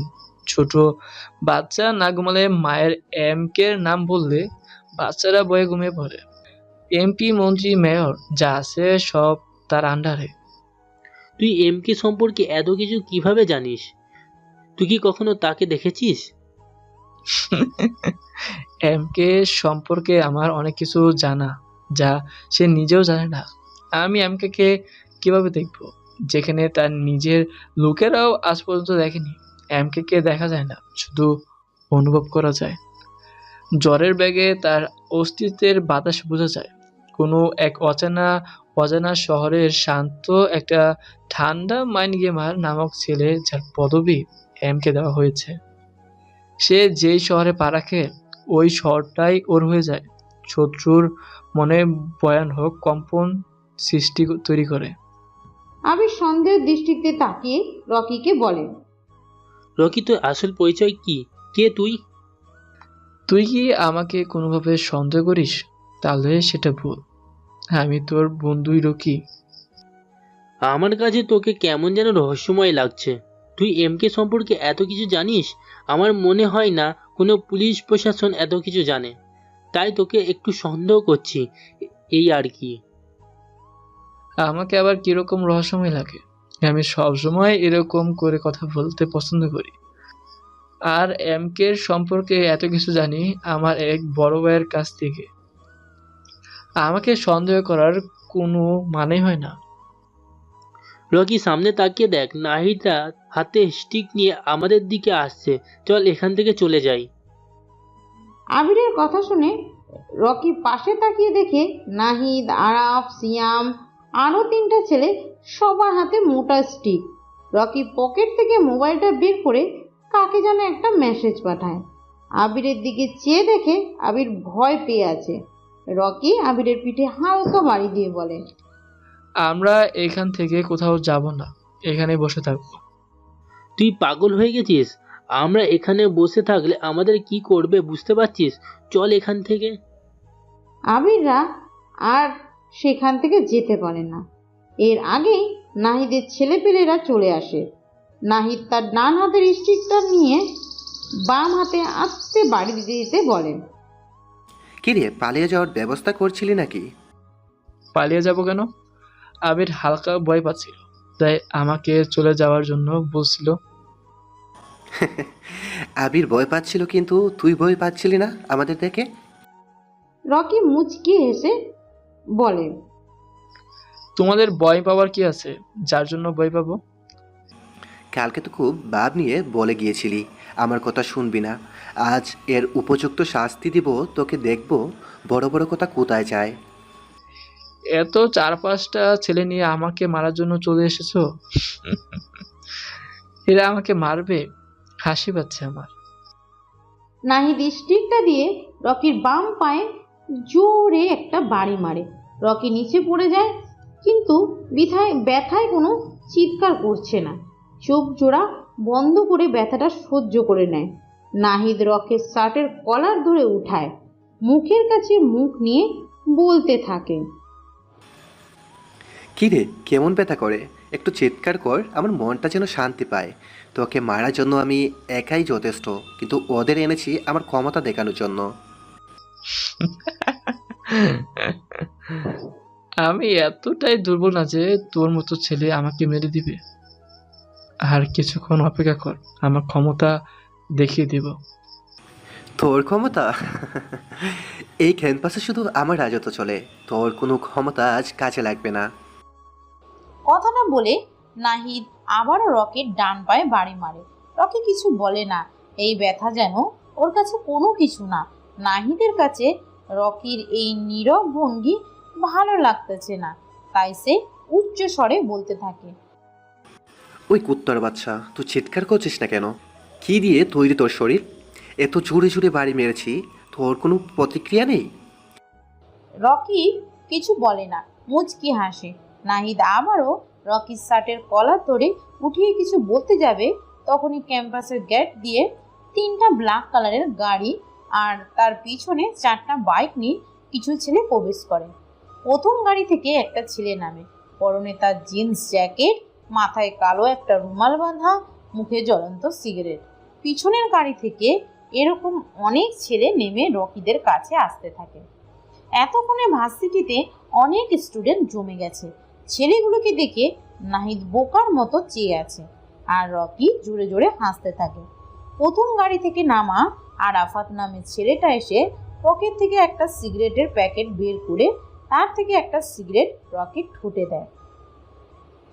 লাইটারটা দিয়ে সিগারেটে আঙুল লাগায়। রকি সিগারেটটা টানতে থাকে। আম গাছের নিচে পাকা মিনারের উপর আরাম করে বসে সবাই অবাক হয়ে চেয়ে আছে।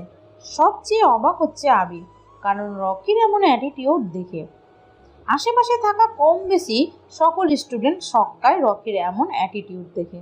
রকি তার ডান হাতটা আরাফাতের সামনে ধরে। আরাফাত পিছন থেকে একটা .38-এর পিস্তল বের করে রকির হাতে দেয়, আর সিগারেট টানতে টানতে নাহিদকে উদ্দেশ্য করে বলে, কিরে নাহিদ, অবাক হয়েছিস মনে হয় হঠাৎ করে আমার এমন অ্যাটিটিউড দেখে? আসলে আমি চাইনি আজই এই শহরে আমার আসল পরিচয় প্রকাশ পাক, কিন্তু ভাগ্য বলে যে কিছু একটা আছে, সে সব কিছু আজই শেষ করে দিতে চায়। তুই তোর বাবার ক্ষমতা দেখিয়ে মানুষকে ভয় দেখাস, কিন্তু আমি আমার ক্ষমতা নিজে তৈরি করে দেখাই, তাও আবার মানুষের ভালোর জন্য। খারাপ, ধনী আর অহংকার দুটোকেই আমি সবচেয়ে বেশি অপছন্দ করি। আমি নিজে খারাপ, কিন্তু যে খারাপ কাজ করে তাকে আমার পছন্দ না। না, আমি কে তুই হয়তো চিনিস না, এমকে নাম শুনেছিস কখনো? আমি সেই mafia king, godfather in Bangladesh. রকির এমন কথা শুনে নাহিদ ভয় পেয়ে যায়, আর যে রকির পা জড়িয়ে ধরে বলে, ভাই, আমি আপনাকে চিনতে পারিনি, আমার ভুল হয়ে গিয়েছে, প্লিজ ভাই আমাকে মাফ করে দেন। রকি তার জ্বলন্ত সিগারেটটা নাহিদের ডান হাতে চেপে ধরে। নাহিদ ভয়ে ও ব্যথায় জোরে চিৎকার দিয়ে ওঠে। এটা দেখে রকির ঠোঁটের কোণে হাসি ঝলক রেখে বলতে থাকে, কে কেমন লাগে জ্বলন্ত আগুনের ছেঁকা? আমাকে মারা এত সহজ না। আমি তোকে আজ মারবো না, কারণ মশা মেরে হাত কালো করার কোনো প্রশ্নই আসে না। 2টা স্টিক আর 5-6টা ছেলে নিয়ে বখাটেদের মতো মাস্তানি করা যায়, কিন্তু মাফিয়া কিং হওয়া যায় না। মাফিয়া কিং হতে হলে বখাটে নয়, মাইন্ড গেম খেলতে হবে। মাফিয়ার জগৎটাই এমন হয়, মরো নয়তো শত্রুকে মারো। এখানে যে যত বেশি ভালো করে মাইন্ড গেম খেলতে পারবে, সে ততক্ষণ বেঁচে থাকতে পারবে। নাহিদ, তুই আমাকে চিনবি কিভাবে? আমি তো কখনো নিজের আসল পরিচয় নিয়ে মানুষের সামনে আসি না। তোকে আজ মাফ করে দেব, তবে তুই গরিবদের দেখতে পারিস না, এই জন্য ছোট্ট একটা শাস্তির ব্যবস্থা আছে। ভাই, আমি আপনার সম্পর্কে প্রকাশিত নোবেল থেকে জেনেছি আপনি অনেক ভয়ানক। আপনার চোখের ইশারায় মানুষের গলা পড়ে যায়। প্লিজ ভাই, আমাকে প্রাণে মারবেন না, আমি আপনার সব শাস্তি মানতে রাজি আছি। রকি হাতটা সামনের দিকে বাড়ায়। একটা ছেলে রকির হাতে স্টিকটা দেয়। রকি স্টিকটা হাতে নিয়ে নিচে পড়ে থাকা নাহিদের ডান পায়ে একটা জোরে বাড়ি মারে। নাহিদ জোরে চিৎকার করে, কিন্তু নাহিদকে বাঁচাতে কেউ সামনে আসে না। রকি হাসতে হাসতে বলে, কিরে, স্টিকের বাড়ি কেমন লাগে? ভাই, আমাকে আর মারবেন না, আমার অনেক বড় ভুল হয়ে গেছে। আমার দ্বারা এমন ভুল আর কখনো হবে না, আমাকে ছেড়ে দিন প্লিজ, আমি কারোর সাথে আর এমন করব না। রকি নাহিদকে আর কিছু না বলে আবিরের কাছে যেয়ে বলে, আবির, তুই এমন ভয় পেয়ে আছিস কেন? আবির ভয় কাতর চেহারা নিয়ে করুণ কণ্ঠে বলে, ভাই, আমিও আপনাকে চিনতে পারিনি, আপনার সাথে না বুঝে কত কিছু বলে ফেলেছি, আমাকে মাফ করবেন প্লিজ। আর তুই আমার বন্ধু, ভার্সিটিতে এসে প্রথম তোর সাথে বন্ধুত্ব করেছে। তোর মধ্যে ভালো গুণ রয়েছে যা ভার্সিটির কারোর মধ্যে নেই। আমার আসল পরিচয়টা আরো আগেই তোকে বলতাম, কিন্তু কোনো এক অজানা কারণে সেটা আর বলা হয়নি। আজ আমাকে যেতে হবে, তোর সাথে আবার দেখা হবে। রকি কথাটা বলে ব্ল্যাক কালারের গাড়িতে যেয়ে বসে। ক্যাম্পাসের কম বেশি সবারই রকির প্রতি ভয় সৃষ্টি হয়েছে। রকি গাড়িটা স্টার্ট দেয়, মোবাইলে একটা কল আসে। মোবাইলের স্ক্রিনে স্পষ্ট বোঝা যাচ্ছে সাদ্দাম। রকি মুচকি এসে মোবাইলটা কানে লাগায়।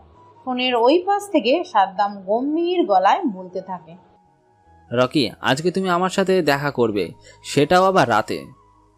রকি একটু ভাবে যে সাদ্দাম ভাই তো কখনো ফোন দিয়ে দেখা করার জন্য ডাকে না, তাহলে আজ কি হলো। রকি সাদ্দামকে জিজ্ঞেস করে, সাদ্দাম ভাই, আপনি তো কখনো ফোন দিয়ে দেখা করার জন্য আমাকে ডাকেন না, তাহলে আজ হঠাৎ এমন করে নিয়ম ভাঙার কারণ কি? ফোনের ওই পাশ থেকে সাদ্দাম হাসতে হাসতে বলে, রকি, আজ তোমার আমার জীবনে গুরুত্বপূর্ণ একটা দিন। আজ আমাদের দেখা করাটা বেশ জরুরি, তাই ফোন দিয়ে ডাকলাম তোমাকে। রকি হালকা অবাক হয়, কারণ সাদ্দাম আজ রহস্যময় কথা বলছে যা রকি নিজেও ব্যাখ্যা করতে পারছে না। তাই সে জিজ্ঞেস করে, সাদ্দাম ভাই, আজ আপনি এমন রহস্যময় কথা বলছেন কেন? জীবনের গুরুত্বপূর্ণ দিন মানে বুঝতে পারছি না। সব সময় দেখে আসছি তুমি রহস্যময় কথা বলো যার ব্যাখ্যা আমি নিজেও করতে পারি না। আজ না হয় আমি রহস্যময় কথা বললাম, তুমি তার ব্যাখ্যা বের করে চলে আসো। কোথায় দেখা করতে হবে? সেই আগের জায়গায়, যেখানে থাকবে না কোনো তৃতীয় ব্যক্তির আগমন। কথা হবে তোমার আর আমার। চলে এসো, তোমার জন্য সারপ্রাইজ আছে যা তুমি কখনো কল্পনাও করতে পারবে না। রকি কিছু বলতে যাবে, এর আগে সাদ্দাম ওই পাশ থেকে ফোনটা কেটে দেয়। রকি বুঝতে পারছে না আজ তার সাথে কি হতে চলেছে, তাই সে গাড়ির স্টিয়ারিং এর দিকে মন দেয়। সময়টা রাত 11:30। রকি তার ব্ল্যাক কালারের R15 V3টা নিয়ে সাদ্দামের দেওয়া জায়গায় আসে। শহর থেকে খানিকটা দূরে জায়গাটা। রাস্তার অবস্থা বেশি একটা ভালো না। রকির বাইকের আলোয় স্পষ্ট বোঝা যাচ্ছে।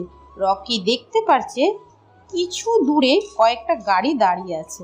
একটা গাড়ির লাইট জ্বলে আছে, যার কারণে সামনে জায়গাটা বোঝা যাচ্ছে। রকির বাইকটা এসে থামে সেই গাড়িগুলোর কাছে। আশেপাশে সারি সারি গাছ, পাশে বড় একটা রাস্তা, তার পাশে ছোটখাটো একটা পুকুর। চাঁদের আলো এসে পুকুরে পড়ছে, আর পুকুরের আলো প্রতিফলিত হয়ে জায়গাটা আলোকিত হয়ে উঠেছে। রকি পরিবেশের অবস্থাটা দেখে সামনে চেয়ারে বসে থাকা সাদ্দামের দিকে যায়। সাদ্দাম একটা চেয়ারে বসে আছে, সামনে একটা ছোট্ট টেবিল, তার ওই পাশে আরেকটা চেয়ার। রকি যে খালি চেয়ারে পায়ের উপর পা তুলে আরাম করে বসে। কারো মুখে কোনো কথা নেই। দুজনের মধ্যে নীরবতা বিরাজ করছে। নীরবতা ভেঙে প্রথমে রকি বলে, সাদ্দাম ভাই, এখানে ডাকার কি কারণ? সাদ্দাম রকির দিকে ভালো করে চেয়ে দেখে শরীরে বড় একটা কালো কোট, মাথায় বড় হুডওয়ালা টুপি, মুখে কিছু নেই, শুধু বোঝা যাচ্ছে সাদা মুখে কালো চাপদাড়ি। সাদ্দাম টেবিলের উপরে রাখা সিগারেটের প্যাকেট থেকে একটা সিগারেট বের করে তার ঠোঁটে চাপে। লাইটার দিয়ে সিগারেটে আগুন লাগায়, জোরে একটা টান দিয়ে। সিগারেটের প্যাকেট আর লাইটারটা রকির দিকে ঢিল মারে। সাদ্দাম মুচকি হেসে বলে, রকি, তোমাকে আজ অনেক কারণে ডাকা হয়েছে, কথাগুলো শুনতে নিজেকে প্রস্তুত করো। রকি তার সামনে থেকে সিগারেটের প্যাকেট থেকে একটা সিগারেট বের করে জ্বালায়। জোরে একটা টান দিয়ে বিষাক্ত ধোঁয়াগুলো উপরের দিকে ছিঁড়ে বলতে থাকে। রকি কথা শুনতে নিজেকে সবসময় প্রস্তুত রাখে, নয়তো এখন পর্যন্ত এখানে আসতে পারতো না। আপনি বলতে পারেন কি বলতে চান, আমি শুনতে প্রস্তুত। রকি, তোমার নাক দিয়ে সিগারেটের ধোঁয়া ছাড়ার অভ্যাস আর গেল না। আচ্ছা, তুমি আমাকে এটা বলো যে আমার এমপি নির্বাচন করার কি ব্যবস্থা করলে? রকি আবারও নাক দিয়ে ধোঁয়া ছাড়তে ছাড়তে বলে, আমি এখন যেই কথাটা বলবো আপনি নিজেকে প্রস্তুত করে নেন কথাটা শোনার জন্য। রকি, তোমার সাথে থাকতে থাকতে তোমার মতো হয়ে গেছি, তুমিই বলো। সাদ্দাম ভাই, আপনি এমপি নির্বাচন করতে পারবেন না। কথাটা শুনে সাদ্দাম জোরে জোরে হাসতে থাকে আর বলে, আমি জানতাম তুমি এমন কিছু একটা বলবে। রকি ভ্রু কুঁচকে বলে, আমি এমন কিছু বলবো এটা আপনি জানতেন কি করে? নিজের বাবাকে কেউ নিজ হাতে মারতে পারে এমন সৎ সাহস তো কারো নেই। ঠিক বললাম তো আমি? রকি অবাক হয়ে যায় সাদ্দামের মুখে এমন কথা শুনে। রকি ভাবতে থাকে কিভাবে এটা সম্ভব, তাই সে প্রশ্ন করে ফেলে, সাদ্দাম ভাই, আপনি এগুলো কি বলছেন? রফিক চৌধুরী আমার বাবা হতে যাবে কেন? উনি ভালো মানুষ আর গরিব দুঃখীদের পাশে থাকে, ভালো রাজনীতি করে। তাই আমি তার সম্মানিত চেয়ার থেকে ওঠাতে পারবো না। রকি, তোমার কি ছোটবেলার কথা মনে পড়ে? কোথায় ছিলে ছোট্ট একটা বস্তিতে থাকতে তোমার অসুস্থ মাকে নিয়ে? আর আজ আমি তোমাকে কোথায় নিয়ে এসেছি। চাইলেই কিন্তু আমি মাফিয়া কিং হতে পারতাম। আমি তা করিনি। ছোট সেই টোকাই ছেলেটাকে রাস্তা থেকে তুলে এনে বানিয়ে দিলাম মাফিয়া কিং। আর আজ সে আমার হয়ে কাজ করছে না, আমার কথা শুনছে না। তাহলে এতে লাভ কি আমার? দেখেন সাদ্দাম ভাই, আপনার উপকারের কথা আমার মনে আছে, কিন্তু একজন ভালো মানুষকে আমি মারতে পারবো না। এখন যদি এটা করে আমি আপনার কথা অমান্য করি তাহলে এতে আমার কিছু করার নেই। রকির কথা শুনে সাদ্দাম রেগে বলে, রকি, তোর বাবার কথা কি মনে আছে? ঢাকার টপ ধনী ছিল তোর বাবা, আমার কাছের বন্ধু ছিল তোর বাবা। শুনবি কিভাবে কি হয়েছিল তোর বাবার সাথে, তোর মায়ের সাথে? রকি যেন বিশ্বাস করতে পারছে না সাদ্দাম ভাইয়ের কাছের বন্ধু তার বাবা। তবে বুঝ হওয়ার পর রকি কখনো দেখেনি তার বাবাকে। মায়ের কাছ থেকে শুনেছিল তার বাবা নাকি অনেক ধনী ছিল। রকির অনেক জানার আগ্রহ ছিল তার বাবার সম্পর্কে জানা, কিন্তু তার হয়ে ওঠেনি।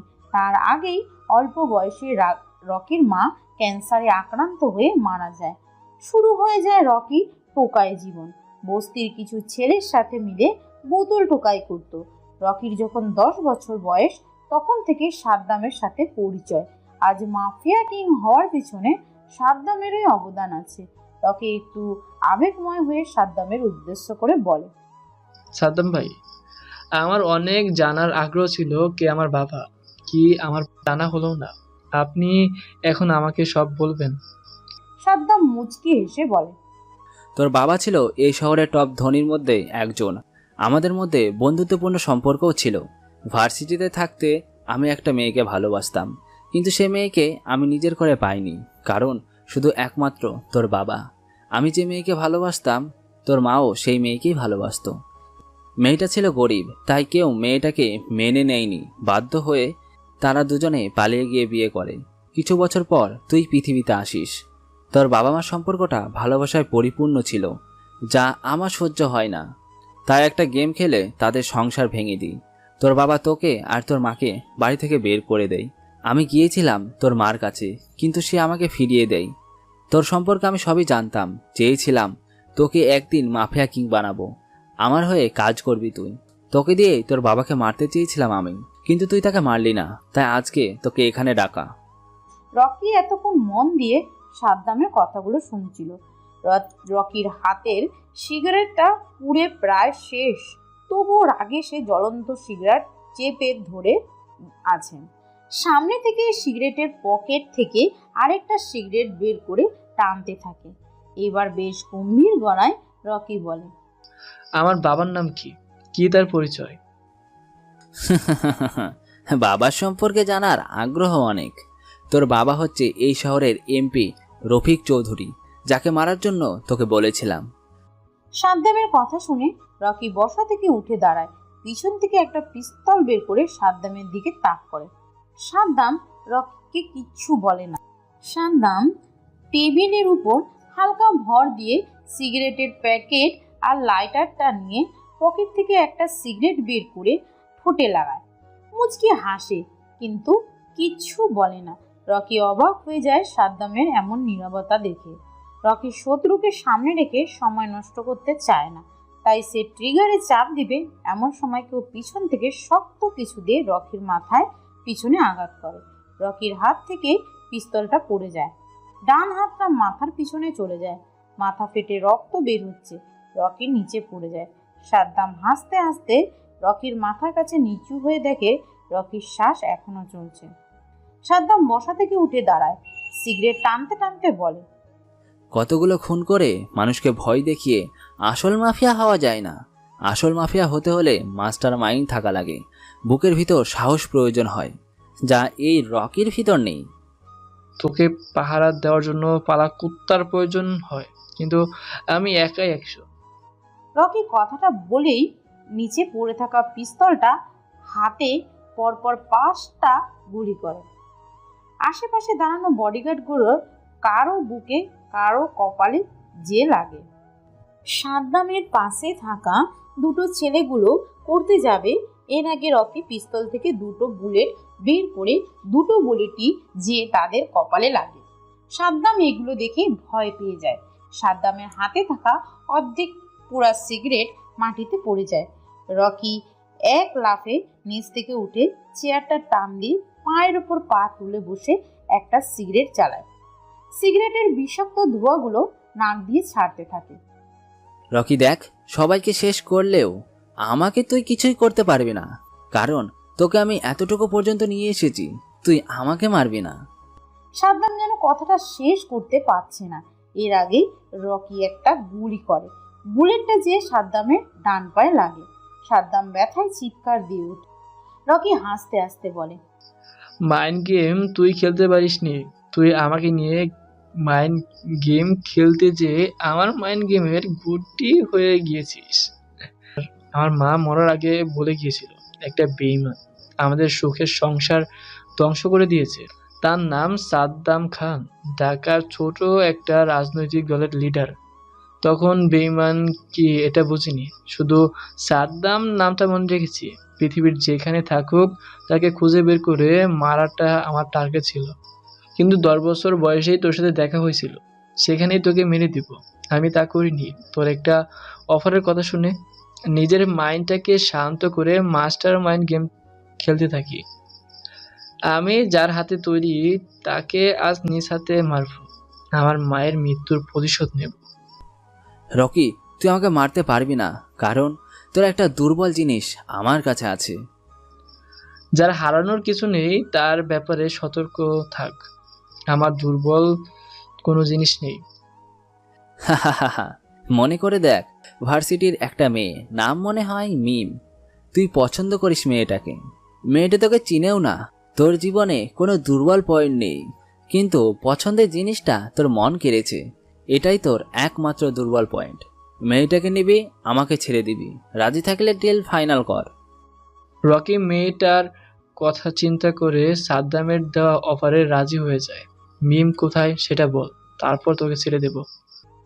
সাদ্দাম নিচ থেকে কষ্ট করে উঠে মুচকি হেসে রকিকে বলে, প্রথম ব্ল্যাক কালারের গাড়ির ভেতর আছে। কথাটা বলার জন্য ধন্যবাদ, তবে রকি বেইমানি করতে একটু বেশি পছন্দ করে, তাই তোর দেওয়া অফারটা নিয়ে তোকে ক্রেডিট না দিয়ে বিদায় করে দেব। গুড বাই, ওপরে ভালো থাকিস। Mister king MK। কথাটা বলে রকি আরেকটা গুলি করে। বুলেটটা যে সোজা সাদ্দামের কপাল বরাবর লাগে। সাদ্দাম নিচে পড়ে যায়, কপাল দিয়ে তার রক্ত পড়তে থাকে। পরিবেশটা যেন থমকে আছে। আশেপাশে ঝিঝি পোকার ডাক হিমের হাওয়ায় বয়ে যাচ্ছে। চাঁদের আলোয় রাতটা আরো বেশি মোহনীয় করে তুলেছে। রকি ব্ল্যাক কালারের গাড়ির দরজাটা খুলে দেখে ভিতরে মুখ হাত পা বাঁধা অবস্থায় অজ্ঞান অবস্থায় পড়ে আছে মিম। মিমকে পাজা করে নিয়ে রকি তার বাইকে বসায়। রকি বাইকটা স্টার্ট দেয়, রওনা হয় অজানা এক গন্তব্যের উদ্দেশ্যে।